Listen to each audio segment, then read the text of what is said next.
الذي لا إله إلا هو الحي القيوم وأتوب إليه أستغفر الله العظيم الذي لا إله إلا هو الحي القيوم وأتوب إليه أستغفر الله العظيم الذي لا إله إلا هو الحي القيوم وأتوب إليه أشهد أن لا إله إلا الله وأشهد أن محمدا رسول الله اللهم صل على سيدنا محمد. Assalamualaikum warahmatullahi wabarakatuh. Alhamdulillahi rabbil alamin wa bihi nasta'in ala umuri dunya waddin. Asyhadu an la ilaha illallah wahdahu la syarika lah wa asyhadu anna Muhammadan abduhu wa rasuluh. Allahumma salli ala sayyidina wa nabiyyina wa habibina wa syafi'ina wa zuhrina wa anta maulana Muhammad wa ala alihi wa sahbihi wa baraka wa sallam tasliman katsiran bi rahmatika ya arhamar rahimin. Tuan Nazir, Tuan Imam, ahli-ahli kuasa masjid dan jemaah yang dikasihi Allah sekalian. Minggu sudah tak dapat datang. Semoga Allah melimpahkan taufik hidayah, memberikan kesihatan kepada kita semua. Bila ada umur macam ini, itulah. Malam ini kita akan cuba mengingat-ingat balik ilmu-ilmu lama yang kita sudah pun pelajari, ilmu-ilmu lama yang kita dah pelajari dah lama sangat, barangkali tak ikut. Kemudian baru-baru ini saya dapati khutbah Jumaat membawa kita semula mengingatkan hal yang lama-lama tu. Sebab kebanyakan ilmu bagi orang Melayu ni lah terutamanya, dia menghafal, dia tak jadi budaya. Kalau suruh dia baca, dia boleh baca. Suruh hafal, dia boleh hafal. Seperti rukun Islam 5 perkara misalnya. Tapi kadang-kadang semayang dia tu pun lalai-lalai juga. Tapi dia hafal rukun Islam tu, pasal dia tidak membudaya, dia panggil, tidak menjadi budaya. Menjadi budaya. Budaya ni ialah macam kita pagi-pagi bangkit je dari tidur, tak sedap hati kita tu, tak sedap mulut kita tu kalau tak ambil gosok gigi tu, digosokkan gigi tu, ambil Colgate, baru rasa senang hati tu rasanya. Itu budaya. Kalau budaya ni tak ada, dia tak kisah, dia tak payah buat apa-apa pagi-pagi. Dia boleh minum, dia boleh makan, tak ada apa-apa. Tapi itu sebenarnya budaya yang tidak baik. Budaya yang baik, gosok gigi pagi-pagi. Itu dimana budaya. Nak nyontohkan apa itu budaya. Sembahyang itu budaya. Kita bermula dengan apa nak dibaca, sampai kita dah jadi budaya dah. Apa dah. Time tu datang ni kita nak solat dah. Itu budaya. Apa perkara yang kita rasa budaya kita nak pergi minum teh tarik misalnya, itu budaya juga. Kita nak rasa minum teh tarik. Ada juga budaya kita rasa ada orang sakit, kita nak pergi lah, nak ziarah, kerana itu budaya kita. Barangkali mungkin ayah kita dulu bawa kita macam itu. Macam itu. Begitu juga dengan masjid. Bila datang ke masjid, ada dalam poket tu mesti dibawa siap. Pasal ada nanti tabung berjalan. Masa dulu tabung berjalan, sekarang dah difatwakan oleh mufti, masa khutbah tak boleh dijalankan ni tabung tu. Sebab bercakap pun tak boleh, ini pula bergerak macam tu. Jadi kita elok ambil keputusan yang baik sekali, jangan gerakkan. Jadi apa dia? Kita budayakan budaya baru. Apa dia? Letak tabung situ. Letak tabung situ. Itu semua, itu namanya budaya. Ada tengah banyak tempat budaya dia, kalau puasa dia nak berbuka di masjid. Itu budaya. Budaya lah tu. Ada orang dia tak boleh, dia mesti di rumah. Itu budaya dia. Jadi maksud budaya itu satu ilmu yang dipindahkan daripada kitab tu, kita pun memaham, kita baca, kita faham, kemudian kita terjemahkan dengan perbuatan. Kita terjemahkan dengan perbuatan. Sebab itu rukun solat, dalam solat tu ada rukun qalbi, qauli, fi'li. Dan apabila disebut pula apa erti iman? Iman itu tasdik, basic tasdik dengan hati, lafaz dengan mulut, lakukan dengan perbuatan. Itu juga maksud iman juga, erti iman. Jadi dalam bahasa Melayu kita kata budaya, dibudayakan. Ada orang tuntut ilmu tapi tak menjadi apa-apa, tak menjadi budaya kepada hidup dia. Ilmu kata begini, dia hidupnya macam ni, bercanggah. Jadi kenapa saya pergi jauh sangat tu? Dalam khutbah yang semalam, kita diperingatkan dengan bahaya ghibah. Ghibah, dulu kita baca kitab. Ghibah. Ghibah ni apa dia? Ghibah ni ialah mengumpat, mengata orang. Itu dia ghibah. Jadi ghibah ini dalam khutbah semalam disebut, dia mula-mula khutbah tu kata dia, saya semayang di Masjid Darul Ihsan. Dia sebut ghibah itu merupakan salah satu daripada dosa-dosa besar. Dia ingatkan itu dulu. Kadang-kadang kita maklumlah, sekali lalu wajah khatib tu kan, kadang-kadang kita ada yang ngantuk-ngantuk, maklumlah pukul 1 kan. Kita cuba apakan balik, kita cuba rujuk balik. Kok kalau ada yang kita tertinggal, ataupun kita rasa ini tak ada kena-mena dengan aku, ini tak kena-mena dengan aku, tak ada kena-mena, ini orang, aku tak ada macam itu.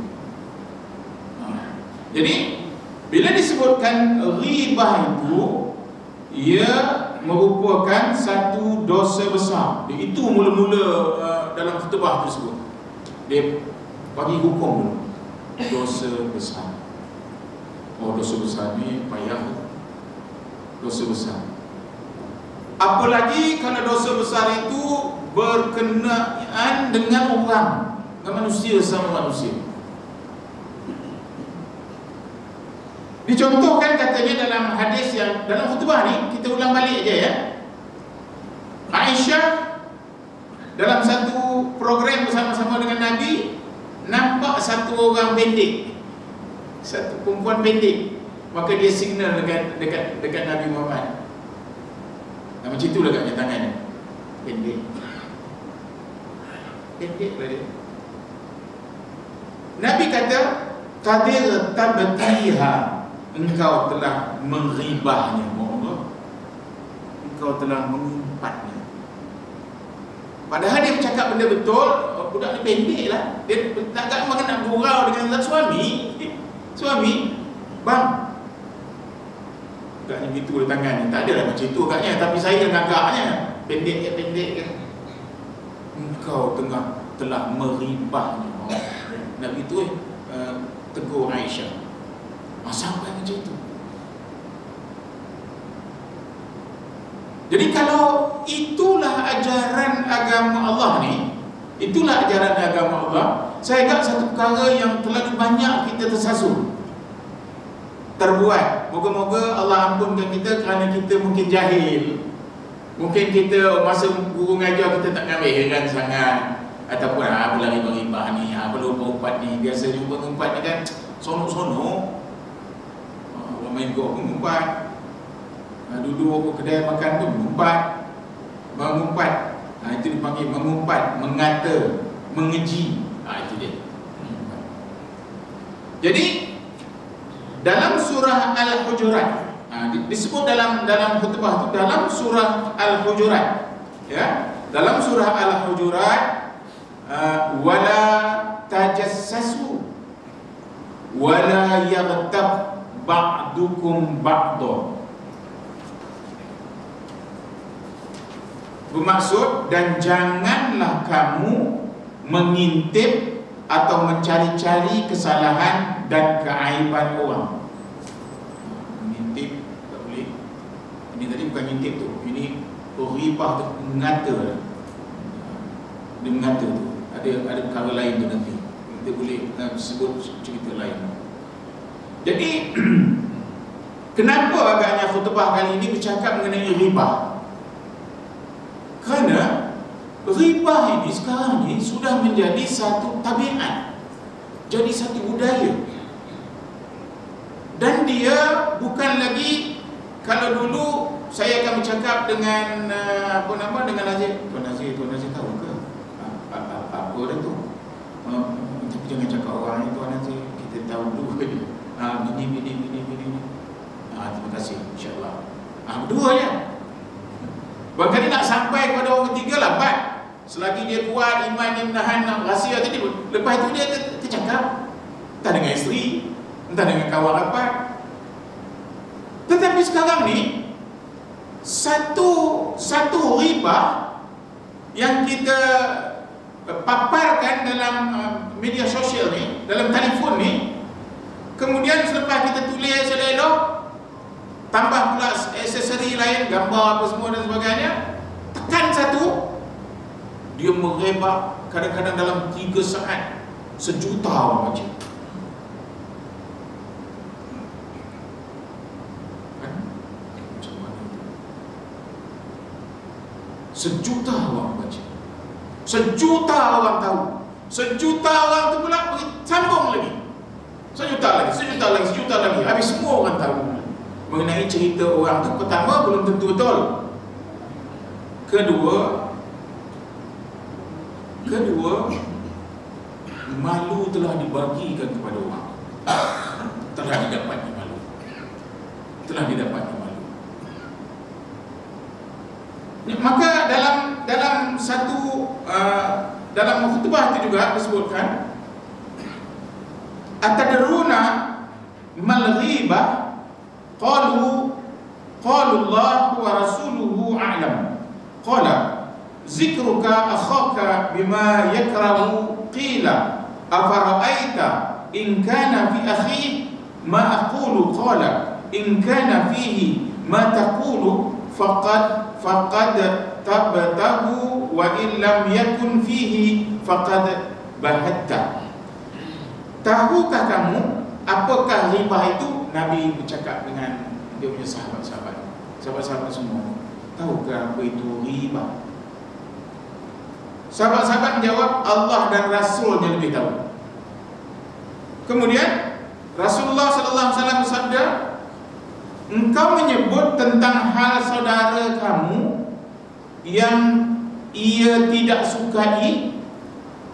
Baginda ditanya lagi, bagaimana pendapatmu ya Rasulullah jika apa yang ada pada saudaraku sesuai dengan yang aku bicarakan? Artinya, ya Rasulullah, tadi engkau kata engkau mengata saudara engkau tu sesuatu yang dia tak suka. Satu. Tapi sahabat tanya, bagaimana pendapatmu ya Rasulullah jika pada saudaraku tu aku kata sesuai dengan apa yang aku bicarakan? Betul, cerita ni cerita betul maksudnya. Yang dia buat tu cerita betul. Baginda menjawab, jika apa yang engkau katakan itu memang benar-benar ada, maka engkau telah berbuat riba. Namun jika tidak benar, maka engkau telah berbuat fitnah. Itulah khutbah minggu sudah. Tentu banyak kita yang ambil sekali lalu aja kan. Tapi berat benarnya saya tengok khutbah ni. Saya mungkin dalam masa saya dengar tu, saya nak bawa ke Gesing. Mari kita ulang kaji je balik supaya kita dapat ketatkan, supaya kita sepadan kita ketatkan. Mencerita yang betul tu riba. Yang betul. Kalau salah, fitnah. Lagi teruk, lagi besar. Ni dua-dua dosa besar. Jadi ini ialah hadis Nabi Muhammad sallallahu alaihi wasallam diriwayatkan oleh Muslim. Begitu Nabi mendidik, membudayakan. Tadi Aisyah tengah buat kan, tu aja tegur. Itu dia mendidik. Kalau kita tak faham mendidik, bila orang tu cakap, iya, la ilaha illallah. Kenapa macam itu? La ilaha illallah. Makin sedap orang tu bercerita kan. Pasal kita naikkan semangat dia. Lagi. Cicita. Apa lagi? Wah, begitu kita. Makin seronok orang tu bercerita. Rupanya dua-dua tengah membuat dosa besar. Dalam khutbah semalam juga dikatanya, seperti makan daging saudara kamu yang dah mati. La ilaha illallah. Bermakna takkan mahu kita makan daging saudara kita dah matilah. Ini perut dah lapar sangat. Saudara dah mati. Tapi nak makan sangat ni. Lalu makannya. Lalu ular tu kita makan. Bangkali lah. Tak pernah jumpa, tak pernah terasa lagi, tak pernah ada pengalaman tersebut. Tapi komando-komando tu begitulah dilatih. Takkan makan kita daging saudara kita yang mati tu. Tak terkunyah kita lah, tak tergigit kita lah. Daging tu sedap nampak dia tu. Kita buat. Jadi dalam ayat Quran mengata, kalau kita ngumpat tu, kalau kita mengata tu, artinya macam kamu makan daging saudaramu yang sudah mati. Takkan kau buat. Macam itu dalam Quran. Takkan kau buat. Kau cerita ni bu, takkan kau buat. Takkan lalu kau. Itu dia punya dipanggil, yang dipanggil ribah. Dalam bahasa Melayu kita panggil ngumpat, mengata, menguji. Sampai begitulah Islam ni menjaga supaya elok benar hubungan ni. Sebab bila kita dapat mendengar cerita yang tak elok lah. Kalau semalam kita ramah dengan orang tu, lepas tu kita dengar, lepas tu kita punya buat apa hati kita tu, malas nak menegur lah. Tak sangka orang ni macam ni lah, malas kita nak menegur. Nampak? Dah berkesan dah tu. Kan balik dia dekat rumah, dia kata jangan percaya sangat orang tu. Gini. Budak satu keluarga pula. Dia bertambah. Jadi Allah tutup terus laluan lorong itu supaya jangan dibuat oleh orang Islam. Disebutkan dosa besar. Itu riba. Dalam apa nama ni,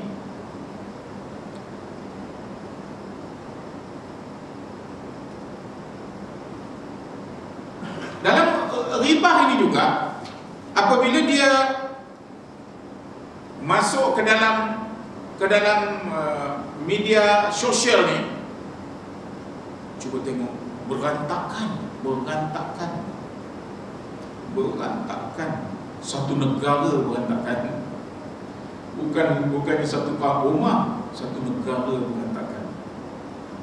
Sedangkan media sosial ni, tiap-tiap sesuatu itu mesti ada baik, ada buruknya. Media sosial ni dicipta untuk baik, tapi orang akan menggunakannya untuk macam-macam, tak elok. Tidak. Macam-macam orang gunakan media sosial ni. Kalau dia tak puas hati, dia sebutnya dalam tu. Semalam dalam satu grup saya tengok, ada satu orang kata, dia grup tu satu kampung. Dalam dia kata, orang tak guna betul, dia menyimpan tahapur, dia kata dia macam hantu dan sebagainya. Sekarang dia mengacau rumah saya dan sebagainya. Keluarga ni orang tak boleh percaya. Dia cakap dalam tu. Dah macam nak berbunuh dalam tu. Ada yang macam itu tu. Dia rasa dia bercakap tu elok aja. Wani balah, yang agama pula mendatangkan ayat-ayat Quran yang hadis yang mengatakan tak boleh macam itu macam ni. Itu contoh. Jadi kalau saya nak minta tuan-tuan, puan-puan mencontohkan apa akan berlaku jika ribah ini berlaku dalam media sosial. Kalau dulu masa saya kecil-kecil tu soal layang je. Soal layang tu dia tertahan aja. Mana yang sampai surat tu dapat dia baca. Nyuruh pula tu membaca. Sekarang ni bukan macam itu lagi dah. Terdedah, terbuka, dan menanggungnya tu bertahun-tahun lah. Menanggung tu bertahun-tahun menghadap apa yang dipanggilkan ribah yang telah dilakukan itu. Jadi kalau bukan benda benar, maka dia jadi fitnah pula. Jadi saya tengok khutbah semalam lebih banyak nak mengajak kita supaya dia nak ingatkan kan, bertakwalah kamu kepada Allah. Takwa itu artinya ikut Allah suruh, tinggallah Allah larang. Jadi isu yang dia hendakkan semalam ialah Allah larang riba. Tiap-tiap hari Jumaat itu ada takwa. Jadi Allah larang riba. Riba itu dosa besar. Riba itu membahayakan hubungan. Riba itu boleh berbunuh-bunuhan. Riba itu boleh menjadikan agama Islam itu dipandang serong oleh orang. Riba itu macam-macam disebut.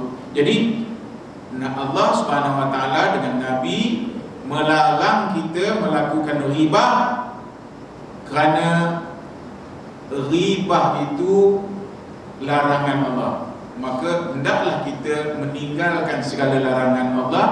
Tersebutlah dalam perkataan takwa. Takwa senang je cakap takwa, tapi dia dua ada maksud. Dua, buat yang disuruh, tinggal yang dilarang. Yang disuruh tu banyak, yang dilarang pun banyak. Jadi dia kena keluarkan satu-satu. Ini yang disuruh, ini yang dilarang. Memuji benar tak boleh. Nabi bila orang muji depan-depan, dia kata engkau telah memotong belakang saudara engkau. Putus belakang tu.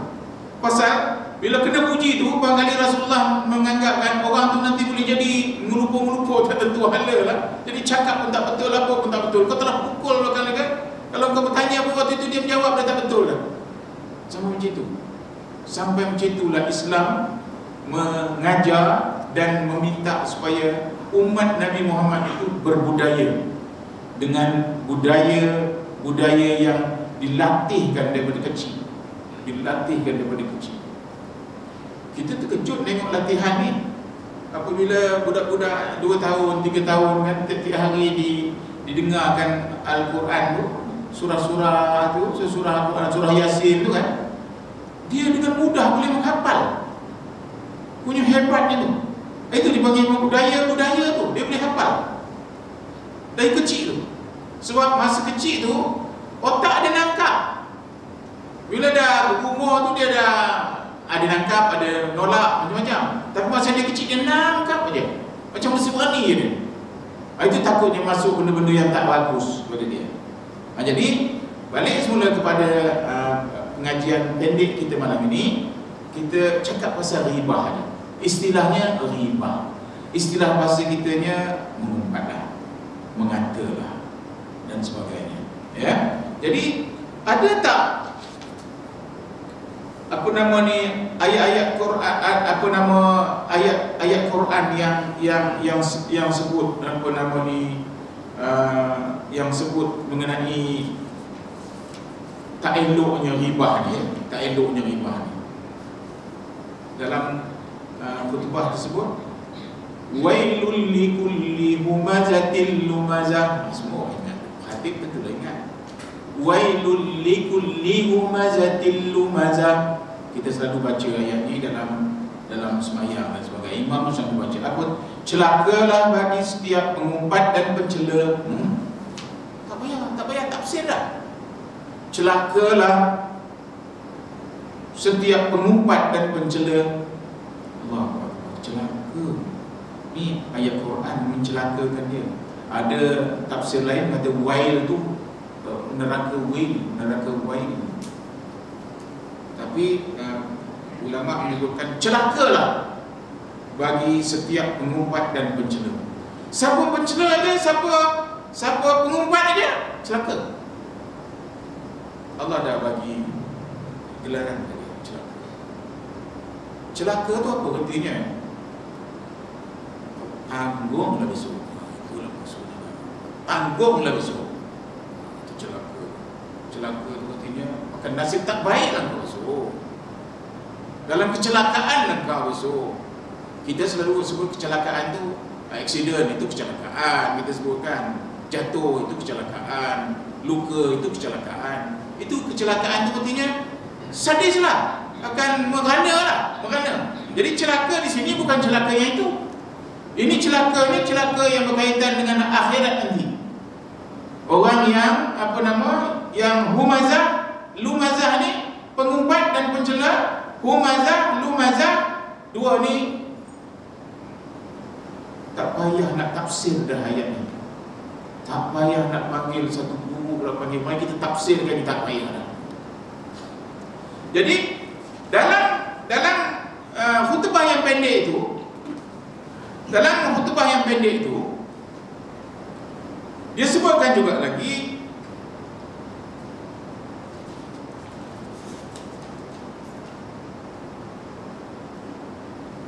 man kana yu'minu billahi wal yaumil akhir. Banyak tahu hadis, banyak ayat Quran, banyak dalam khutbah, tapi kita tak perasan. Pasal kita dengar aja, dengar pun sambil ngangguk-ngangguk gitu kan. Man kana yu'minu billahi wal yaumil akhir falyaqul khairan aw liyasmut. Maksudnya, sesiapa yang beriman kepada Allah dan hari akhirat, hendaklah dia berkata yang baik atau diam. Itu balas daripada kita ni.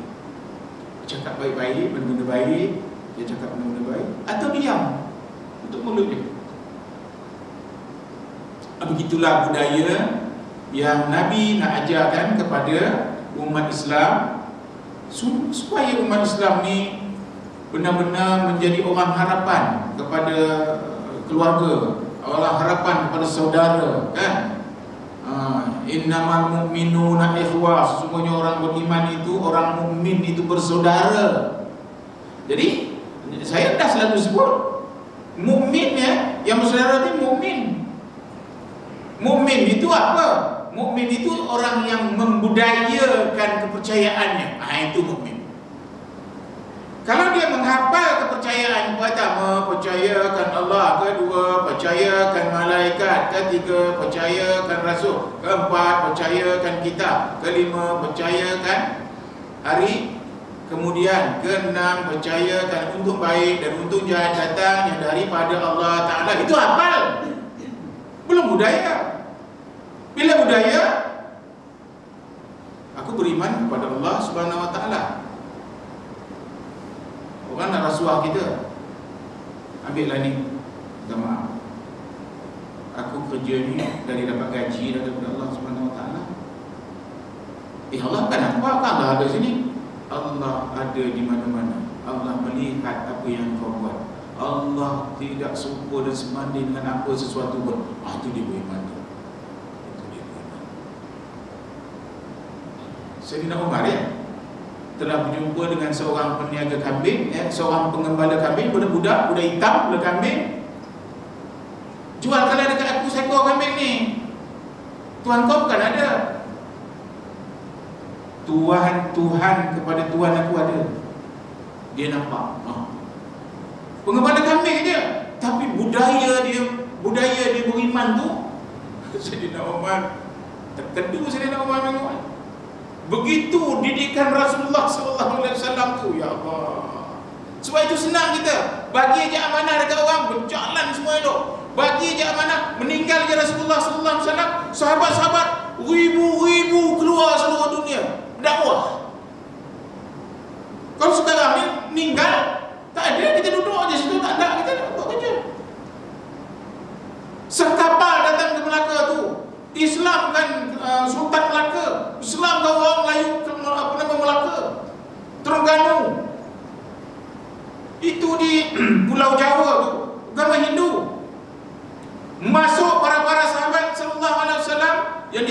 dikuatkan pula oleh wali songo.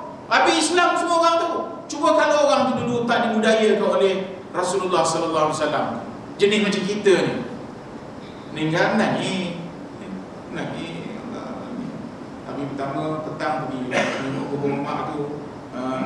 Petang esok pergi, petang lusa pergi. Betul.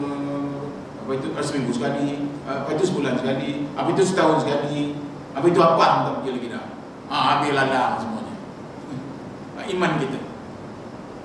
Jadi inilah yang saya katakan tadi. Elok juga saya nampak khutbah-khutbah yang bagus-bagus ni, mari kita tengok balik. Kerana dianya bukan benda kecil. Kita tahu rukun Islam itu 5 perkara. Pertama, rukun Islam itu 5 perkara. Pertama, apa dia? Mengucap 2 kalimah syahadat. Tak? 2 kalimah syahadat tu balik semula kepada asyhadu alla ilaha illallah wa asyhadu anna muhammadar rasulullah. Yang pertama tadi.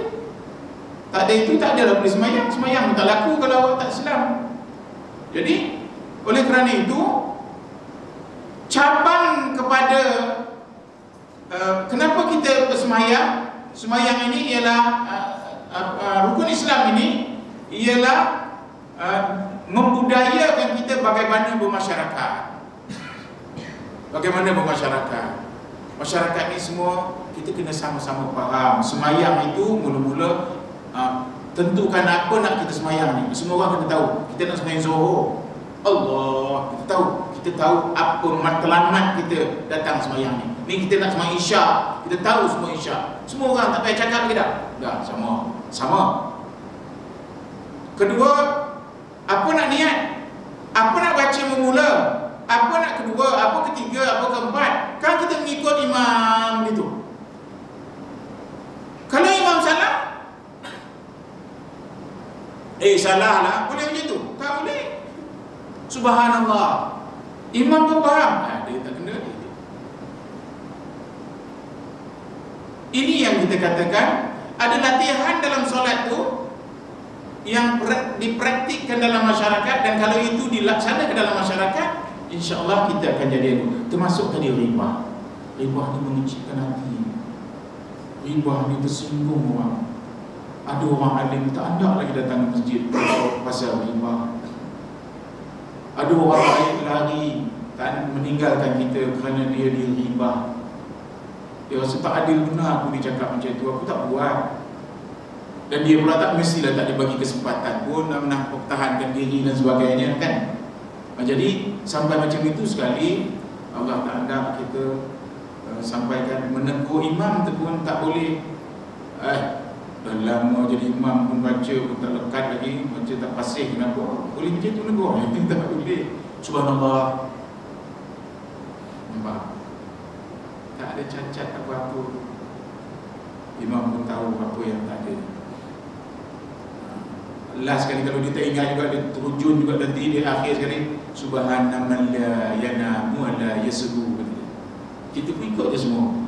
Kan macam tu, dah belajar semua. Macam mana? Tapi tak boleh ditegur macam itu. Oh dah 10 tahun imam hanya alham pun gagap-gagap baik tak boleh macam itu. Tak boleh.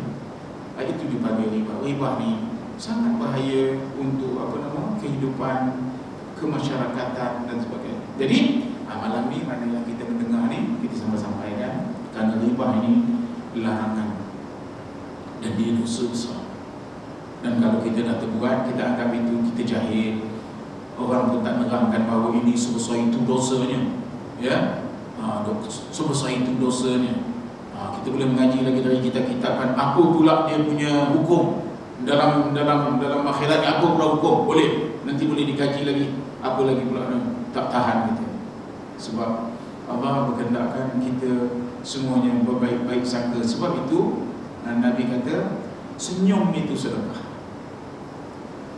Senyum itu sedekah. Dalam semua orang masam, kita datang satu tempat, semua orang masam. Yang nak menginterview tu semua begitu je, berbisa-bisa. Ada seorang satu orang senyum dia dengan kita, lega hati kita. Kalau tidak macam nak balik lah. Ni kenapa? Nak makan orang apa ke? Nak interview kan? Saya dah rasa semua tu, itu saya cerita. Ada orang zaman dulu kalau dia nak menginterview tu bukannya nak bagi kita kerja. Dia saja nak menyusahkan kita, kan? Tapi sekarang ni orang dah mula pakai psikologi. Dia nak cari yang terbaik dalam ramai-ramai tu. Topi 5 segi tu semua orang ada. Ijazah maksudnya, semua ada ijazah. Apa lagi nak tengok? Sokan macam mana? Aktiviti dia dalam universiti macam mana? Dia aktif tak? Ada program tak? Apa dia buat tak? Itu semua boleh nolong. Kalau ada ketua kampung nak bagi tahu, anak ini daripada kampung ini, dia sangat aktif dalam belia di sini, dan apabila program-program kemasyarakatan dia akan ke hadapan melaksanakan kerja. Ini sangat menurut. Ini sangat menurut. Bukan soal wakil rakyat. Soal wakil rakyat sama semua, siapa datang ni baginya. Saya cerita, saya menyokong. Tapi kalau ketua kampung bercerita pula dia sikit, dia ni ketua 4B kata dia bawah. Sudah. Itu besar mereka hadapan tu. Jadi kalau ada sesiapa nak interview, ambil surat ketua kampung, ambil Tuan Nazir, Tuan Imam, minta surat sokong. Bukan sokong, dia lebih mengesahkan. Saya mengesahkan bahawa dia ni bila kat sini. Masa cuti sekolah dia akan rajin azan dan sebagainya. Dia suka buat-buat kerja sukarela, membersih-bersihkan itu, meminta-minta sejadah. Tulis kerja yang benar-benar. Nak menunjukkan budak ni orang yang tak kisah buat kerja ni. Itu boleh menolong tu. Kalau saya tengah interview itu saya ambil. Jadi marilah sama-sama kita simpulkan bahawa ribah itu dosa besar. Ertinya kita dah tahu, mengumpat, mengeji. Kalau apa mengumpat, yang dipanggil mengumpat tu cerita betul pun mengumpat. Kalau tak betul, fitnah. Lagi besar lah. Jadi itulah sedikit saya ambil. Sebab masa khutbah ini dibaca, saya semayang di Masjid Darul Ihsan. Bukan saya baca khutbah. Dan saya lihat Jabatan Agama Islam nampaknya melihat ini kena diterangkan dekat orang ramai. Kerana apa? Ini aja yang boleh mendinding orang Islam ni daripada terlibat dan tak pasal-pasal banyak dosa di akhirat dosa. Kita tengok semuanya berdosa. Apa hal rupanya ribah, tapi tak ada siapa yang pergi menerangkan ribah ini dosa besar. Semoga Allah Subhanahu Wa Taala akan mengurniakan kebaikan kepada kita malam ini. InsyaAllah kita jumpa lagi pada malam-malam yang saya dijadualkan. Doakan saya agar sihat. Ni pun batuk ni, alhamdulillah selama ceramah ni tak ada batuk. Kalau tidak batuk ni macam macam bernafas pun payah kadang-kadang. Jadi alhamdulillah, doa tuan-tuan semua, doakan saya supaya sihat. InsyaAllah kita dapat berjumpa insyaAllah tiap-tiap minggu. Wabillahi taufiq wa hidayah. Assalamualaikum warahmatullahi wabarakatuh. Bismillahirrahmanirrahim. Wal 'asri innal insana lafi khusr illa alladziina amanu wa 'amilus shalihat wa tawassaw bil haqq wa tawassaw bis sabr. Sadaqallahul 'azim.